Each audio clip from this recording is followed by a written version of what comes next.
First semester mathematics के paper जो first है आपका बेसिक मैथमेटिक्स, जिसका कोड है कोर्स कोड है MAT 101। ठीक है, हम बात कर रहे हैं बेसिक मैथमेटिक्स जिसका कोर्स कोड है MAT 101, और हम बात कर रहे हैं special DDU GK Deendayal Upadhyay Gorakhpur विश्वविद्यालय में जो भी स्टूडेंट पढ़ रहे हैं या उससे अफिलिएट किसी कॉलेज में आपका एडमिशन है तो आपके लिए ये लेक्चर है। ठीक है, हम आज इस वीडियो में हम ये जानेंगे यूनिट फर्स्ट जो आपका है बेसिक मैथमेटिक्स का यूनिट फर्स्ट है आपका सेट थ्योरी, इस वीडियो में हम कवर करेंगे। हो सकता है ये भी इसी वीडियो में पूरा कंप्लीट हो जाए, अगर नहीं हो पाता है तो नेक्स्ट पार्ट इसका आएगा।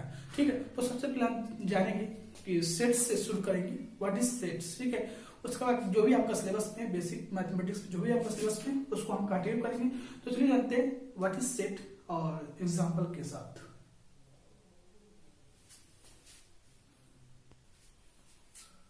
तो ये सबसे पहला टॉपिक समझते हैं हम सेट। ठीक है, सेट क्या है, व्हाट इज सेट।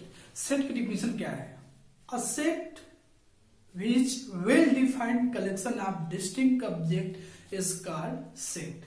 ठीक है, तो डिफिनेशन क्या है, a well defined collection of distinct object is called set। ठीक है, सेट के अंदर वही एलिमेंट मतलब जो सेट के मेंबर होते हैं, एलिमेंट होते हैं, वो वेल डिफाइंड होने चाहिए। और क्या है, ऑब्जेक्ट आप समझ सकते हैं, जो आपके आसपास जो चीजें दिख रही हैं वो ऑब्जेक्ट है, जैसे कुर्सी, टेबल, पंखा, टीवी। ठीक है, ये सब क्या है, जो लिविंग और नॉन लिविंग जो पूरे यूनिवर्स में चीजें आपको आसपास दिख रही हैं वो सब क्या है, ऑब्जेक्ट है। वेल डिफाइंड का मीनिंग क्या हो गया यहाँ पर, वेल डिफाइंड का मीनिंग ये हो गया वो खुद में डिफाइंड हो, वो यूनिक हो, मतलब सबका पॉइंट ऑफ व्यू एक हो।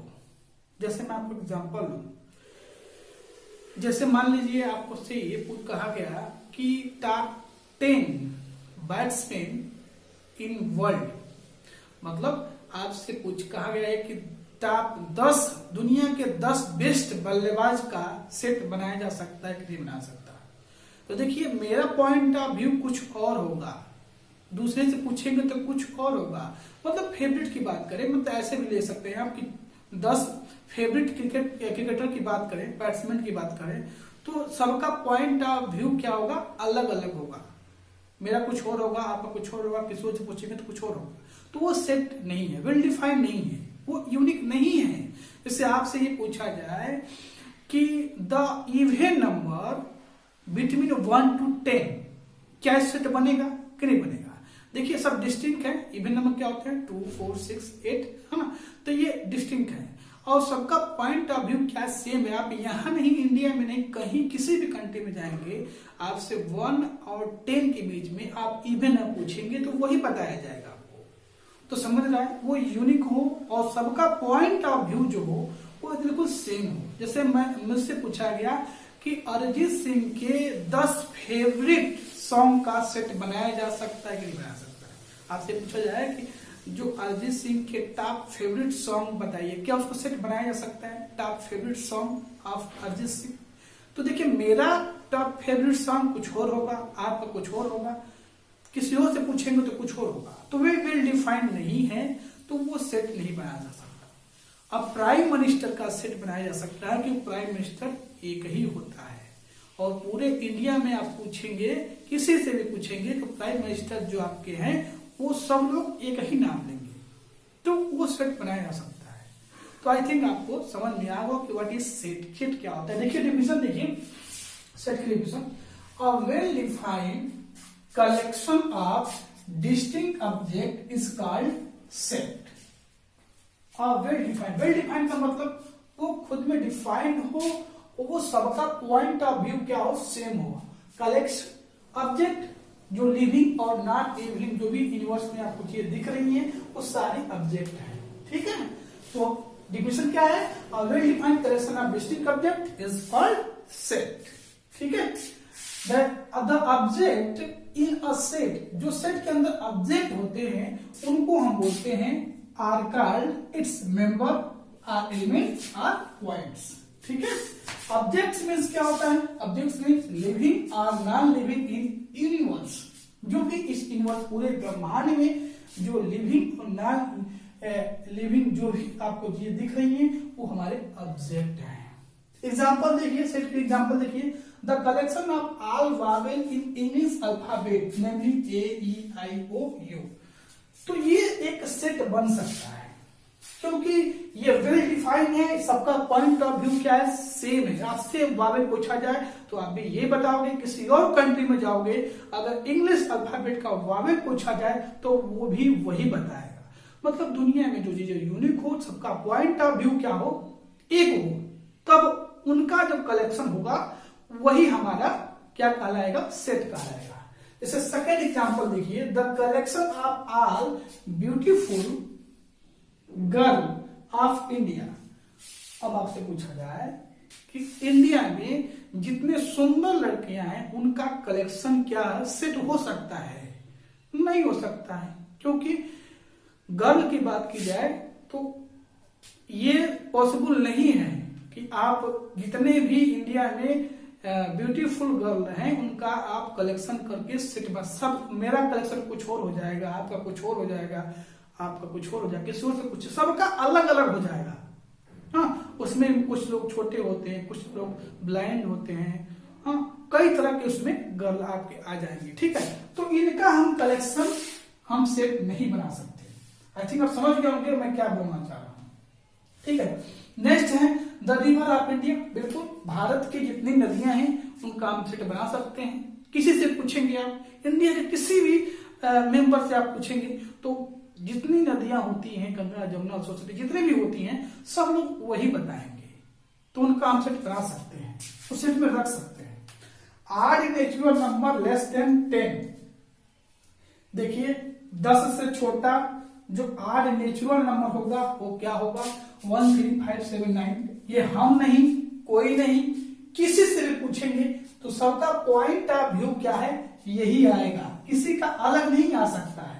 जैसे आपसे कोई क्वेश्चन पूछा जाए उसका आंसर जो हो वो एक ही हो, समझ में नहीं आ रहा है, तो ऐसे एलिमेंट या मेंबर को हम सेट में रख सकते हैं, वो अलग अलग नहीं होनी चाहिए। जैसे मैंने आपको बताया था कि अगर मोस्ट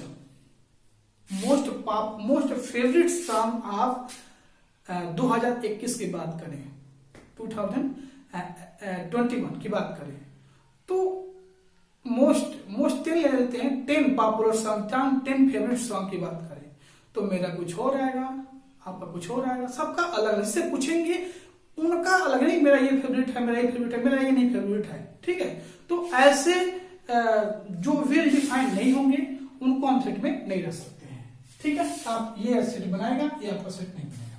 ठीक है, तो well defined collection of distinct object is called set, और जो ऑब्जेक्ट होते हैं उनको हम बोलते हैं मेंबर, एलिमेंट या पॉइंट बोलते हैं। ऑब्जेक्ट जो सेट के अंदर होते हैं, ऑब्जेक्ट का मीनिंग क्या होता है, लिविंग और नॉन लिविंग यूनिवर्स, मतलब दुनिया में जो भी चीजें हमारे आसपास दिख रही हैं वो सब क्या है, ऑब्जेक्ट है।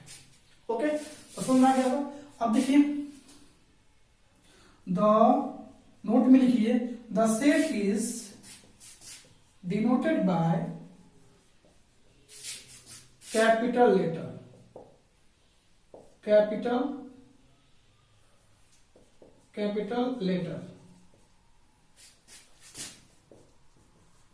A B C D X Y Z E T C। मतलब कभी भी हम सेट को इंग्लिश अल्फाबेट के कैपिटल लेटर से रिप्रेजेंट करते हैं। पहला पॉइंट हो गया। दूसरा ये हो गया आपका belong and does not belong. Belong की मीनिंग क्या है, बिलोंग यहां पर देखिए, बिलोंग मान लीजिए x is element of set, कोई सेट हमारा कैपिटल ए है, x is element of set ए, ठीक है, एलिमेंट है, इसका मतलब क्या है, एक्स बिलोंग टू ए। इसका देखिए मैथमेटिक्स के लैंग्वेज में एक्स बिलोंग कर रहा है ए के अंदर, इसको पढ़ते कैसे हैं, एक्स इज बिलोंग टू ए, और लिखते कैसे हैं, ऐसे लिखते हैं। समझ में आ गया बिलोंग क्या मीनिंग क्या है। अब आता है इसमें मान लीजिए एक दूसरा चीज इसमें आता है does not belong, does not belong. Does not belong के मीनिंग क्या है? जैसे मान लीजिए एक्स इज नॉट एलिमेंट या member element of set A. X जो है सेट ए का वो एलिमेंट नहीं है, तो उसको मैच के लैंग्वेज में लिखेंगे X does not belongs to A. Does not belong का सैंपल देख लीजिए, does not belong to A, यानी इसको पढ़ते कैसे? X does not belong to set A. मतलब एक्स क्या है? सेट ए के अंदर बिलोंग नहीं कर रहा है। अब बिलोंग करने का मतलब एक्स उसके आप मेंबर होना चाहिए। कभी भी सेट को हमेशा हम capital letter A capital English alphabet से रिप्रेजेंट करते हैं। तो ये इसी के बेस पे ही आपका एमसीक्यू क्वेश्चन भी बनेगा। अगर आपको देखिए थ्योरी तैयार है, सब्जेक्टिव आपको तैयार है, ठीक है, तो एमसीक्यू आराम से कर सकते हैं। तो इसको वीडियो स्टार्ट करके नोट डाउन कर लीजिए। हम नेक्स्ट टॉपिक देखते हैं। आइए हम नेक्स्ट समझते हैं कि सेट को, आपने सेट पढ़ लिया कि सेट क्या होता है। सेट के एलिमेंट को हम स्मॉल लेटर इंग्लिश अल्फाबेट से रिप्रेजेंट करते हैं। सेट को हम इंग्लिश अल्फाबेट कैपिटल लेटर से रिप्रेजेंट करते हैं। बिलोंग क्या होता है, डज बिलोंग करते हैं। अब हम जानेंगे कि सेट को रिप्रेजेंट कैसे करते हैं। देखिए सेट को दो मेथड से रिप्रेजेंट करते हैं, एक है रोस्टर फॉर्म, एक है सेट ऑफ बोल्डर फॉर्म। ठीक है, रोस्टर फॉर्म में क्या करते हैं आप समझ लीजिए, एक लाइन में समझ लीजिए। रोस्टर फॉर्म में आपसे कहा गया कि क्वेश्चन आपसे दिया गया set of Wavell in English alphabet, ये आपको दे दिया कि सेट फॉर्म करता है। The Wavell in English alphabet is set form करता है। इसको रोस्टर फॉर्म में कैसे लिखना है, ठीक है। तो क्या करते हैं, हम कोई भी एक इंग्लिश अल्फाबेट का कैपिटल लेटर ले, सपोज हमने ले लिया ए, कैपिटल ए इक्वल टू, अब हम क्या करेंगे क्लोज ब्रैकेट में कामा लगा के हम उस वावेल को लिख देंगे। जैसे मान लीजिए हमने ए इक्वल टू लिखा bracket A comma I comma O comma U comma E comma, ठीक है, और क्लोज ब्रैकेट में लिखते हैं। ये हमारा सेट ऑफ बोल्डर फॉर्म होता है। अगर set of roster builder form बात करें तो बस एक सिंगल वर्ड से रिप्रेजेंट कर देते हैं। जैसे मान लीजिए सेट ऑफ इंग्लिश वावेल को, जो हमारा set of Wavell in English alphabet, इसको हमने सेट ऑफ बोल्डर फॉर्म में लिखना है। तो क्या करेंगे, कोई भी कैपिटल ले लेंगे, बी ले लिया हमने, और x such that x is Wavell in English alphabet, बस हो गया हमारा सेट ऑफ बोल्डर फॉर्म। ठीक है, समझते हैं। आइए देखिए representation of a set. There are two method describe a set. First हमारा है रोस्टर फॉर्म। क्या होता है रोस्टर फॉर्म, समझ लीजिए। In this method we list all a member of set with in brackets. Bracket कैसा होना चाहिए, ऐसा किस तरह से ब्रैकेट होना चाहिए, एंड सेपरेटेड देम बाय कामास। मतलब जो भी हमारे रोस्टर फॉर्म में सेट को लिखना है उसको कैसे लिखेंगे, एग्जांपल समझते हैं। Write each of following set in roster form. हमारा क्वेश्चन क्या है, capital A equal to set of are factor of 30, set of are factor of 30, A equal to दिया है set of are factor of 30। तो इसको हमें roster form में लिखना है, इस सेट को रोस्टर फॉर्म में लिखना है।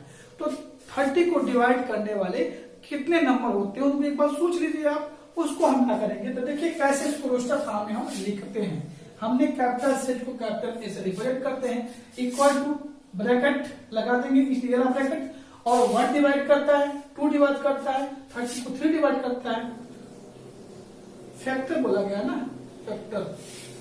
तो यहां से आपका 4 फैक्टर नहीं होगा, 5 फैक्टर हो जाएगा, 5 हो जाएगा। ठीक है, जो फैक्टर हो आप समझ गए, 30 के जितने फैक्टर होंगे उनको लिखना है। तो 1 2 3 5 6 10 15 13। तो हमने क्या कर दिया, जो भी इसके फैक्टर हैं, तो जो भी इसको डिवाइड करते हैं उनको हमने क्या किया, एक क्लोज ब्रैकेट में ऐसे लिख दिया कामा लगा के। यही हमारा क्या है, सेट ऑफ रोस्टर फॉर्म को रिप्रेजेंट करने का। कोई भी सेट होगा उसको रोस्टर फॉर्म में रिप्रेजेंट करने का यही तरीका। क्वेश्चन ये है, इसका आंसर ये है। The set of all factor of 30 के जितने फैक्टर होंगे उनको क्लोज ब्रैकेट में काम लगाकर लिख देना है। सेकंड एग्जांपल देखिए, v equal to the set of all prime number between 1 and 2। इसको हमें रोस्टर फॉर्म में लिखना है। ठीक है। तो क्या करना है, बी इक्वल टू, यहां से लगा देंगे B equal to close bracket 1 और 10 के बीच में कितने प्राइम नंबर होते हैं, 2 होता है, 3 होता है, 5 होता है, 7 होता है। तो उसको हमने काम लगा के यहाँ पर क्या कर दिया, राइट कर दिया। ये हमारा दूसरा फॉर्म हो गया।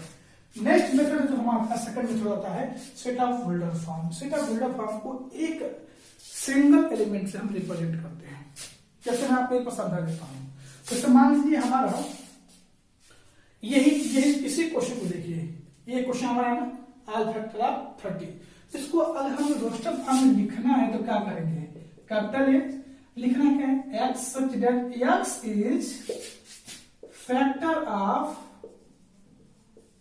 30। बस हो गया, रोस्टर फॉर्म में हो गया, बिल्कुल सिंपल है। डिफिनेशन देखिए, इन this method of describing a set, we list the property of P. P की प्रॉपर्टी क्या है, entry satisfy all the element of the set. We write x such that x has property of P. We read the set of R those x such that each x satisfy property of P. Question देखिए अभी clear हो जाएगा। तो single एक ऐसे ही x such that जो property x की हो, ये P की प्रॉपर्टी, उसको हम राइट कर जैसे इस क्वेश्चन में देखिए the set of all factor of 30 a is equal to, इसको रोस्टर फॉर्म में लिखना, इसी को विल्डर फॉर्म में लिखना है। तो यहाँ पर capital A is equal to x such that हमेशा लगाएंगे हम, सेट ऑफ विल्डर फॉर्म में लिखने वक्त हमेशा आपको x such that x लिखना है, x such that x is factor of 30। Simple, x is ऐसे अभी सकते हैं आप, एक लाइन लिखेंगे x is all factor of, यहाँ पर क्या है मिसिंग है, all factor of 30। ये हमारा सेट ऑफ विल्डर फॉर्म हो गया। इसका एग्जांपल देखिए, b इक्वल टू क्या दिया है, write the set of p equal to 1 2 4 5 10 20 in the builder form. इसको विल्डर फॉर्म लिखना है। अब क्लियरली आप देख सकते हैं कि जो भी ये नंबर, आपको ये जज करना पड़ेगा, ये जो भी नंबर दिया है वो 20 का फैक्टर है। क्या है, 20 का फैक्टर है, 20 को डिवाइड करता है। b तो set of all factor of 20, इसको उल्टा फॉर्म लिख लेंगे, कैसे लिखेंगे, set b equal to x such that x is factor of 20, x belongs to natural number. Simple.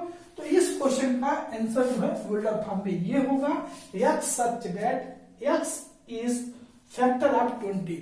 इस तरह से सेट ऑफ विल्डर फॉर्म में आप रिप्रेजेंट कर सकते हैं। और सेट ऑफ रोस्टर फॉर्म बहुत इजी है। जैसे इस क्वेश्चन में देखिए, set of all prime number between 1 and 10। तो सिंपल सा एक कोई कैपिटल कर लीजिए, और जो भी डिवाइड करते प्राइम नंबर होंगे 1 से लेकर 10 के बीच में क्लोज ब्रैकेट में कामा लगा के हम लिख देते हैं। ठीक है, आई थिंक आपको समझ में आ गया होगा रिप्रेजेंटेशन ऑफ सेट क्या होता है। दो मेथड से किया जाता है, रोस्टर फॉर्म से और सेट ऑफ विल्डर फॉर्म में। ठीक है, इसको नोट डाउन कर लीजिए, हम नेक्स्ट टॉपिक देखते हैं। तो आइए हम नेक्स्ट समझते हैं। नेक्स्ट का जो हमारा टॉपिक है वो है एम्प्टी सेट। एम्प्टी सेट क्या होता है, एम्प्टी सेट जैसे नाम से ही पता है आपको, एम्प्टी सेट को हम 2-3 नामों से जानते हैं, empty set, null set, void set. ठीक है, तो एम्प्टी सेट का मतलब क्या होता है, a set have no element is called empty set. एक ऐसा सेट जिसके पास कोई एलिमेंट ही नहीं है, वो हमारा सेट क्या कहलाता है, एम्प्टी सेट कहलाता है। उसके पास, उसको आप पूरा एक्सपेंड कर, मतलब उसके अंदर कोई एलिमेंट हो ही नहीं। नेक्स्ट हमारा आता है सिंगलटन सेट। सिंगलटन सेट किसे कहते हैं, what is singleton set? Singleton set होता है a set has only one element is called singleton set. ठीक है, नेक्स्ट आता है हमारा फाइनाइट सेट। फाइनाइट सेट का मतलब क्या हुआ, अ सेट हैव फाइनाइट एलिमेंट, मतलब उस सेट के अंदर फाइनाइट काउंट कर सके, जो भी एलिमेंट हो उसे आप इजिली काउंट कर सके, वो फाइनाइट सेट होता है। जैसे मान लीजिए हम इंग्लिश अल्फाबेट का सेट लेते हैं, तो उसके अंदर 5 ही एलिमेंट है, A-E-I-O-U, तो हम काउंट कर पा रहे हैं। तो इंग्लिश अल्फाबेट का जो हमारा वावेल का सेट बनेगा वो हमारा फाइनाइट सेट होगा। अब इनफाइनाइट सेट किसे कहते हैं? इनफाइनाइट सेट का मतलब ये हो गया कि उसके एलिमेंट को हम काउंट न कर पाए। Set of natural number, set of natural number 1 2 3 4 5 6 7 ऐसे ही आगे जाता रहेगा आपका, तो वो हमारा सेट क्या कहलाएगा, इनफाइनाइट सेट कहलाएगा। Set of real number infinite set, set of integer वो भी इनफाइनाइट सेट होता है। सिंपल भाषा में कहें, जिसे आप काउंट कर सके सेट के एलिमेंट को, तो फाइनाइट सेट होगा। जिसको आप काउंट नहीं कर पा रहे हैं वो क्या हो जाएगा, हमारा इनफाइनाइट सेट हो जाएगा। तो सब इन्हीं चीजों को एक बार आप नोट कर लीजिए और एक और आपको समझा देते हैं। एम्प्टी सेट क्या होता है? A set consisting of no element at all is called empty set और null set or void set and it is denoted by phi. इसको पढ़ते क्या है? इसको एक बार आप लिख लीजिए हिंदी में, इसको बोलते हैं हम फाई। फाई का मतलब मैथ में क्या हो गया? एम्प्टी हो गया, या आप ऐसे इस ब्रैकेट से एम्प्टी सेट को रिप्रेजेंट कर सकते हैं। एग्जांपल देखिए, x such that x square minus 2 is equal to 0 and x is rational number. कह रहा है इस सेट B के अंदर इस टाइप का इक्वेशन है x square minus 2 is equal to 0। अब कह रहा है जब इसको आप सॉल्व करिए तो x क्या आना चाहिए? रेशनल नंबर आना चाहिए। तो सॉल्व करते हैं, देखिए x स्क्वायर माइनस 2 बराबर 0, तो x बराबर क्या आ जाएगा? √2 आ जाएगा। ये रेशनल नहीं है, x की वैल्यू जो यहाँ पर आएगी वो रेशनल नहीं आ रही है, इरेशनल आ रही है। इसका मतलब ये सेट बी के पास एलिमेंट ही नहीं है, कोई एलिमेंट नहीं है। तो ये सेट बी जो है आपका एक क्या है? एम्प्टी सेट है। क्या है? एम्प्टी सेट हो जाएगा। नेक्स्ट एग्जांपल देखिए, 2 देखिए, x such that x square is equal to 4x is odd।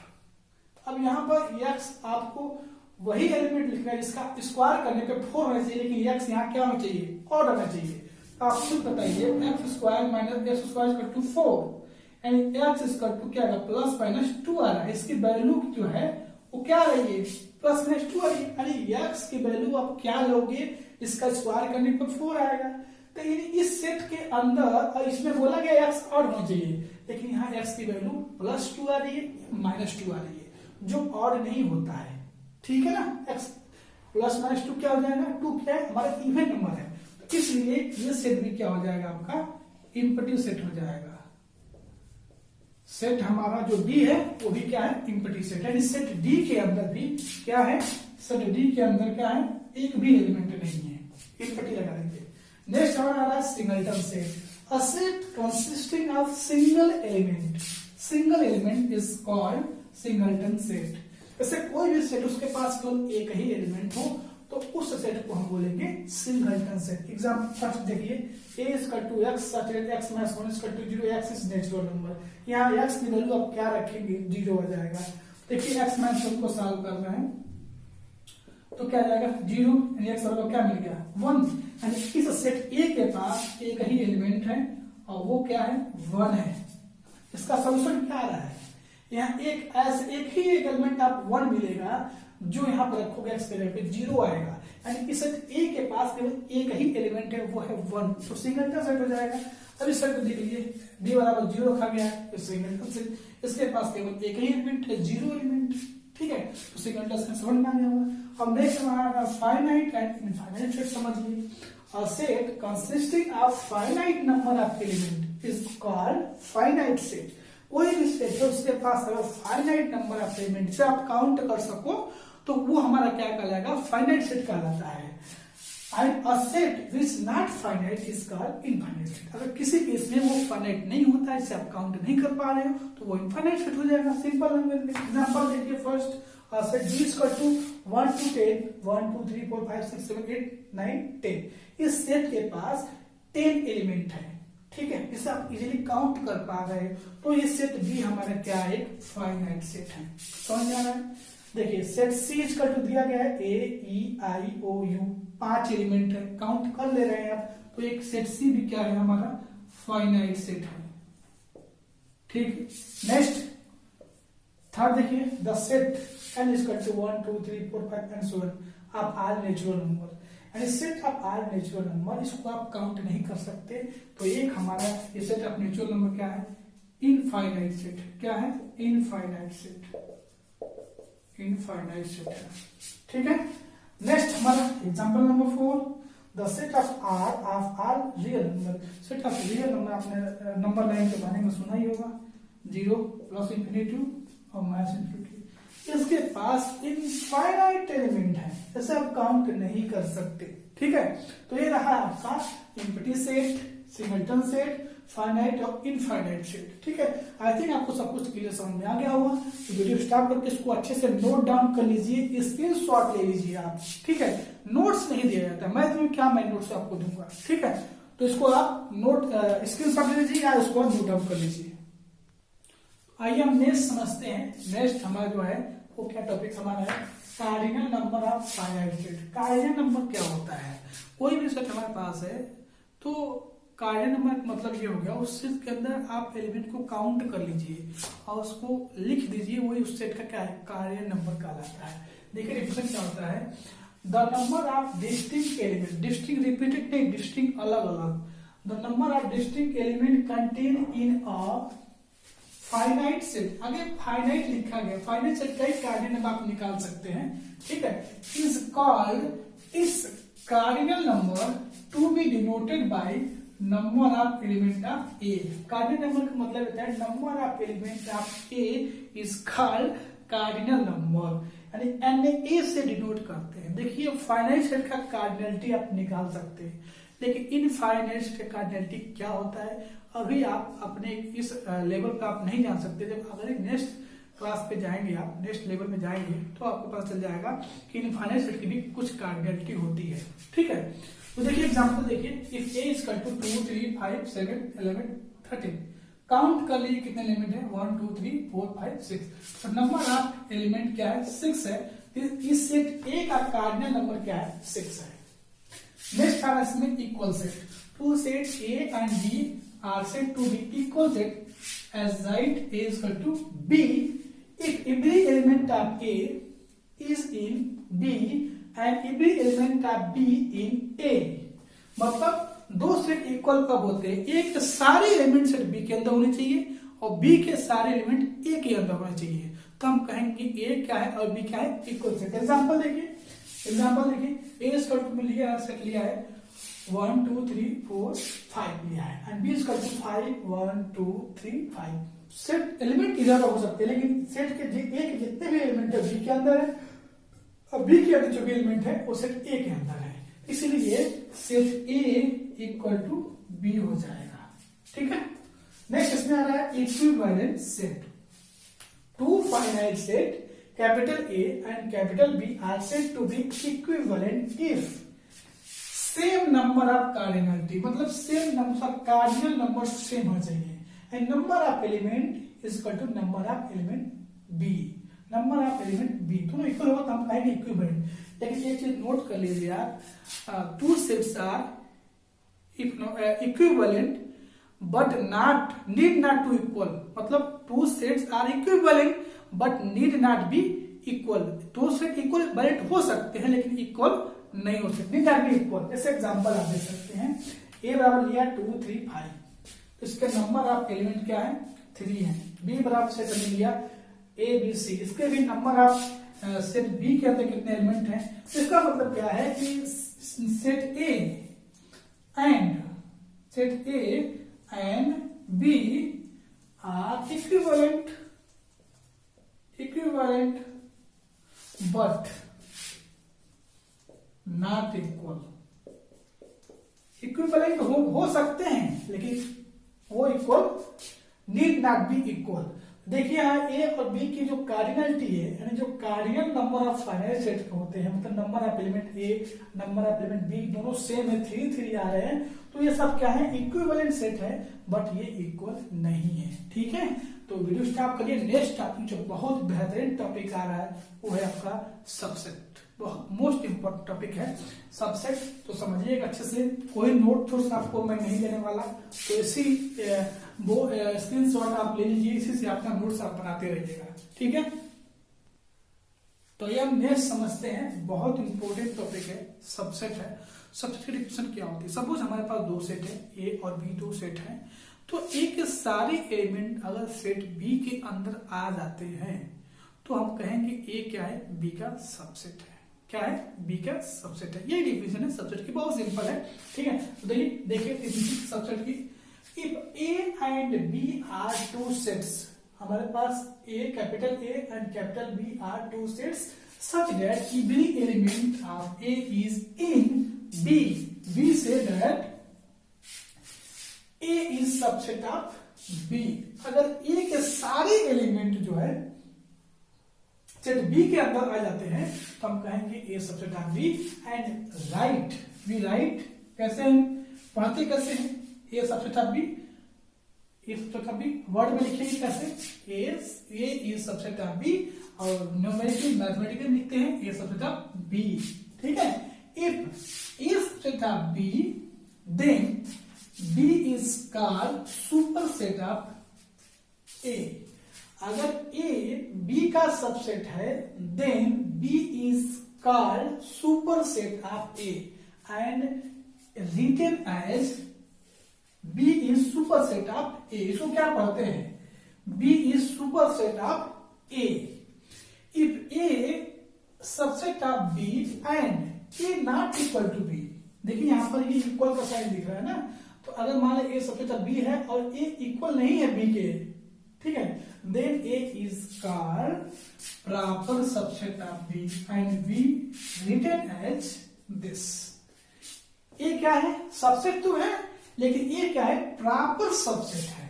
इससे कहने का मतलब ये हुआ कि देखिए इस एग्जांपल में देखिएगा, if A is equal to दिया है 5 6, बी इज इक्वल टू 3 5 6, इसका मतलब क्या हुआ है, ए सबसेट है बी का, ए के सारे एलिमेंट क्या है, बी के अंदर है। इसका मतलब क्या हुआ कि ए सबसेट ऑफ बी, तो हम कहेंगे ए इज, अब देखिए इक्वल नहीं है दोनों, इसका मतलब क्या है, सबसेट तो है, लेकिन ए हमारा क्या है, प्रॉपर सबसेट है, A is proper subset of B, subset of B. समझ में आ रहा है। दूसरा एग्जांपल हम लिया, set if c is equal to 1, 5 and d is equal to 3, 5, 6।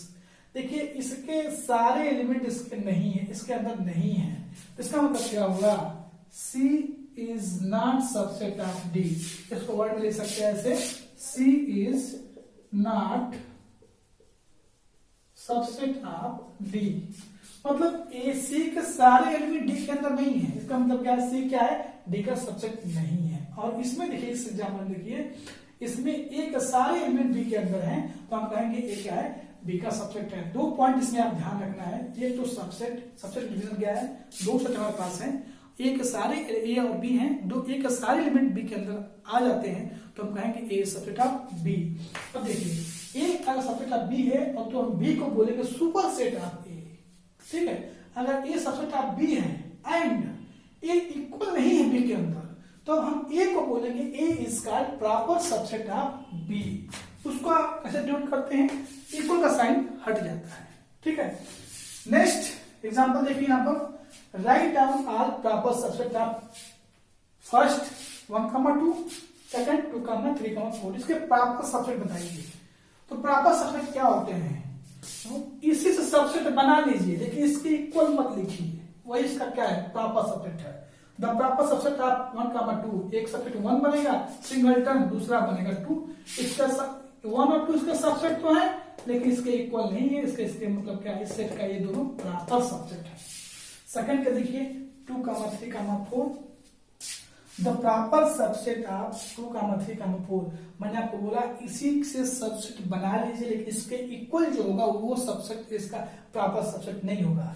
एक 2 बनेगा प्रॉपर सबसेट, 3 बनेगा, 4 बनेगा, 2, 3 बनेगा, 3, 4 बनेगा, 2, 3 बनेगा, और 2, 4 बनेगा, लेकिन 2, 3, 4 इसका सबसेट नहीं बनेगा, ठीक है। एक नोट में लिख लीजिए, यहां पर नोट में मैं आपको लिखवा देता हूं, empty set is subset of every set। समझ में आ गया, empty set जो होता है हर सेट का सबसेट होता है।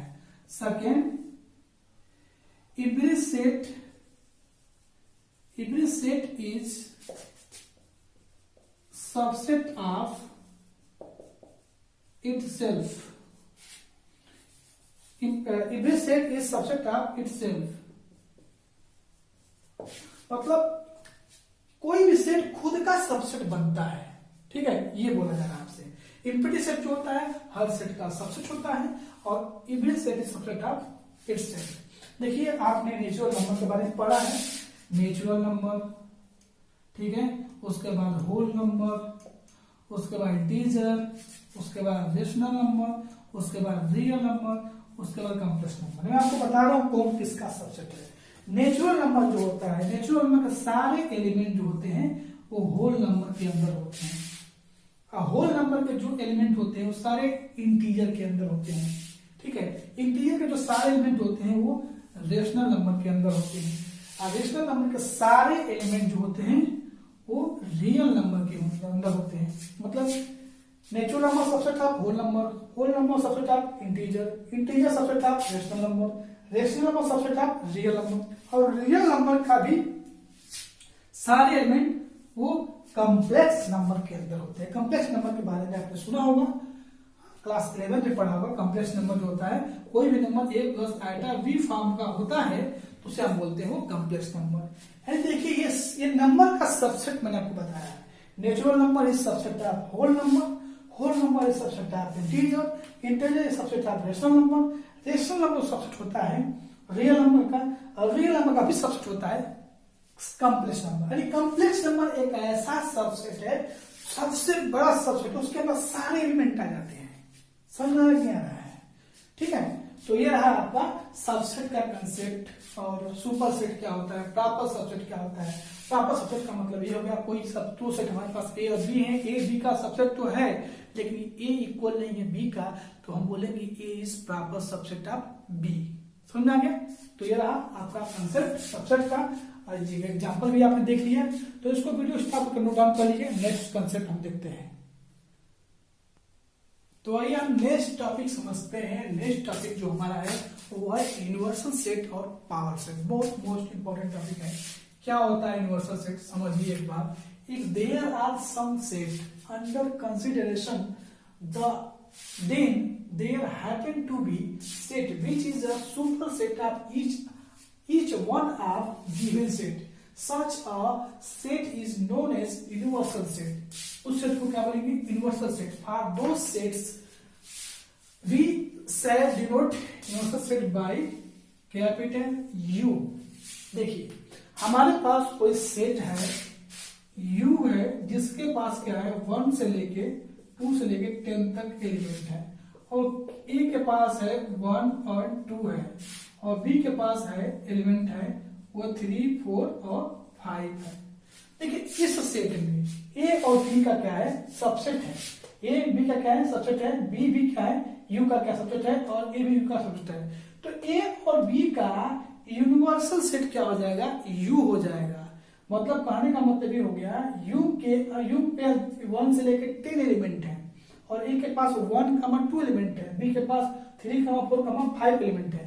तो A और B क्या है, सबसेट है U के, क्या है, सबसेट है, ठीक है, लेकिन इक्वल नहीं है। तो A और B का यूनिवर्सल सेट क्या हो जाएगा, U हो जाएगा। यही क्या है, यूनिवर्सल सेट की डिफिनेशन है। यहाँ पर आप देख सकते हैं बोला गया है which is super set of each of on the given set.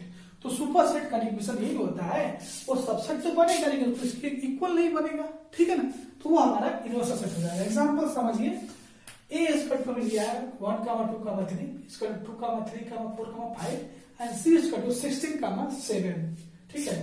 If we consider the set capital A square to हमने कंसीडर कर लिया, 6, 7 है, क्या कंसीडर किया है 1, 2, 3, 4, 5, 6, 7।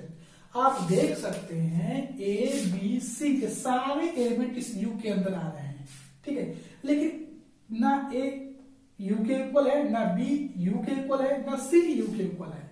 यानी U क्या है, सब सुपर सेट है। इसके सबसेट तो बना रहे हैं लेकिन सुपर सेट है। मतलब A B C का सुपर सेट जो है A B C का जो यूनिवर्सल सेट है हमारा U हो जाएगा, क्योंकि A B C के सारे एलिमेंट क्या है, इस U के अंदर है। Then clearly U is super set. U is super set of each of given set. Super set है क्योंकि सबसेट बन रहा है, इक्वल नहीं है, तो U सुपर सेट हो जाएगा। Hence U is universal set. Universal set को हम कैपिटल U से रिप्रेजेंट करते हैं, ठीक है। नेक्स्ट टॉपिक जो हमारा आता है पावर सेट। बहुत मोस्ट इंपॉर्टेंट हमारा ये टॉपिक है पावर सेट। पावर सेट किसे कहते हैं, कोई भी सेट गिवन है उसके जितने भी सबसेट पॉसिबल होंगे उनका एक कलेक्शन हम करके एक सेट में लिख देते हैं, तो तो हम कहेंगे उस सेट का वो पावर सेट है। लेकिन ध्यान रहे, मैंने आपको बताया था, दो नोट में जब बताया था सबसेट बताया था तो कि empty set is subset of every set and every set is subset of itself. पहले तो दो सबसेट खुद हमेशा मिलते हैं। कोई भी पावर सेट अगर निकालना है किसी सेट का तो दो एलिमेंट का आपको पता है, एक एम्प्टी पता है, एक वो खुद सेट है, और उसके जितने भी सबसेट पॉसिबल बनेंगे उनका कलेक्शन ही हमारा पावर सेट कहलाता है। पावर सेट को हम पी ए से, अगर सपोज हमारे पास कोई सेट ए है, उसके जितने भी पॉसिबल सबसेट अगर निकालने हैं तो पी ए से नोट करेंगे। पी ए का मतलब क्या है, ए का पावर सेट। समझ में आ गया होगा। The collection of all possible subset of given set is called power set of A to be denoted by P A. जैसे हमने एक सेट लिया यहाँ पर ए बी सी सेट लिया, इसका हमें पावर सेट लिखना है। तो सबसे पहले मैंने आपको बता दिया कि एम्प्टी सेट जो होता है सबसेट होता है एवरी सेट। तो पहले तो एम्प्टी सेट हो गया पावर सेट में। एक हमारा ए भी सबसेट है, बी भी सबसेट है, सी भी सबसेट है।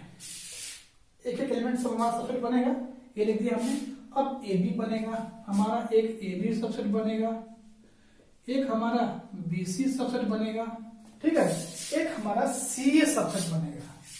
क्या बनेगा, सी कामा ए बी क्या बनेगा, सबसेट बनेगा। ठीक है, और एक मैंने आपको बताया था एम्प्टी सेट और खुद ये सबसेट बनेगा। एक हमारा बन जाएगा आपका ए कामा बी कामा सी। तो देख लीजिए, मैंने आपको बताया कि कोई भी सेट उसका जितने पॉसिबल सबसेट होंगे उसको एक साथ कलेक्शन करके लिख देते हैं तो हमारा पावर सेट कहलाता है। तो पावर सेट लिखने से पहले एम्प्टी सेट और ये खुद सेट एलिमेंट जो दिया है वो दोनों सबसेट बनते हैं। एक ए सबसेट बनेगा, एक बी बनेगा, एक सी बनेगा, एक ए बी बनेगा सबसेट, एक बी सी बनेगा, एक सी ए बनेगा और एक ए बी सी बनेगा।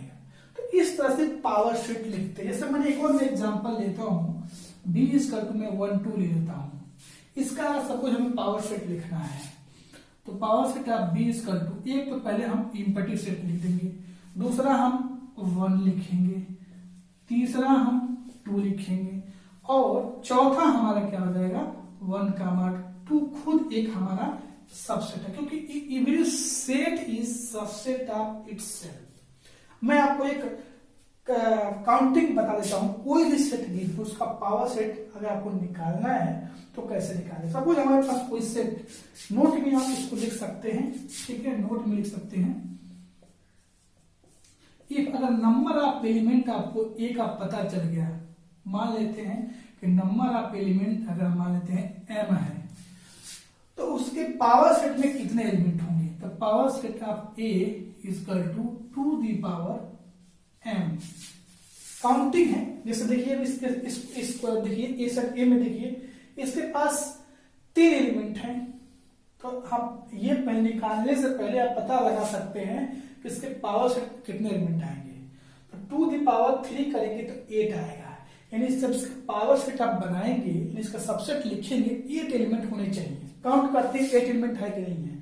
1 2 3 4 5 6 7 8। ठीक है, जैसे इस क्वेश्चन में देख सकते हैं, देखिए यहाँ पर बी के पास 2 एलिमेंट है। अब इसके पावर सेट लिखना है। फॉर्मूला क्या होता है, नंबर ऑफ एलिमेंट जो होगा वो m होगा, वो 2 के पावर लगा देते हैं। तो बी के एलिमेंट कितने हैं, 2 हैं, 2 के पावर 2 4 एलिमेंट होने चाहिए। इसके सब पावर सेट में 4 एलिमेंट होने चाहिए। 1 2 3 4। बहुत इजी है, काउंटिंग है। इस फार्मूले से आप कोई भी अगर सेट दिया उसका पावर सेट लिखना है आपको, तो पहले ये आप जान सकते हैं उस सेट के अंदर कितने एलिमेंट होंगे, उससे कितने सबसेट बनेंगे, यानी उसके पावर सेट के अंदर कितने एलिमेंट आएंगे, सिर्फ इस फॉर्मूले की हेल्प से। ठीक है, तो वीडियो के डिस्क्रिप्शन में इसका जो भी हमने अभी तक यहां तक पढ़ा, इसका कुछ क्वेश्चन है, एक्सरसाइज है, वो मैं पीडीएफ का लिंक दे दूंगा, उसको जाइएगा और उसको खुद सॉल्व करिएगा। ठीक है, आज बस इतना रखते हैं। नेक्स्ट में इसमें वीडियो में हम कंटिन्यू करेंगे क्योंकि वीडियो काफी लंबा हो गया है। ठीक है, एक बार इसको नोट डाउन कर लीजिए आप। नोट डाउन करने के बाद नेक्स्ट जो उसका पार्ट आएगा उसमें आगे हम कंटिन्यू करेंगे। ठीक है, चलिए वीडियो अच्छा लगे तो लाइक करिएगा, चैनल पर नए हैं तो सब्सक्राइब करिएगा। ऐसे वीडियो आपको ए स्टेज पर मिलते रहेंगे। मिलते हैं फिर नेक्स्ट वीडियो में, तब थैंक यू, बाय बाय।